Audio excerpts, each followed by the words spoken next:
L'éditorial du Figaro. Le plus dur reste à faire, par Philippe Gély.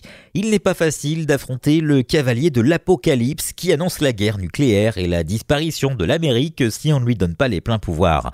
Kamala Harris a pourtant survécu à l'épreuve mardi soir face à un Donald Trump plus sombre que jamais. Dans l'univers du républicain, les immigrants mangent les animaux de compagnie et les démocrates tuent les bébés après la naissance. Simple échantillon des calamités qui frappent le pays depuis 4 ans.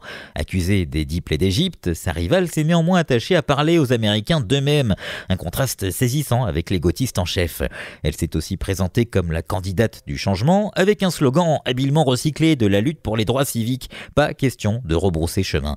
Ce débat musclé suffira-t-il à bouleverser la campagne, comme le fit la déroute de Joe Biden en juin dernier? On peut en douter.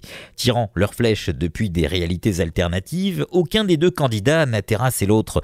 Du moins, Kamala Harris a-t-elle prêché au-delà de son camp, en quête du vote des modérés et des indécis. S'il faut une mesure de son succès relatif, 2 indices en disent plus long que la politique. Le soutien de Taylor Swift, la pop star aux 283 millions de fidèles sur le réseau social Instagram, approuvé par 2,5 millions de personnes en moins de 30 minutes. Et l'effondrement en bourse du groupe Trump Média et Technologies, dont l'action avait perdu 17% avant même l'ouverture de Wall Street. Mais le plus dur reste à faire.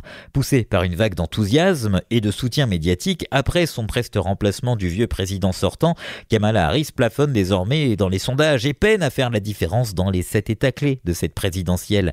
Le collège électoral favorisant les États ruraux, plus nombreux, moins peuplés et plus conservateurs. Les démocrates doivent remporter le vote populaire avec une avance d'au moins 4% pour avoir une chance de conquérir la Maison-Blanche.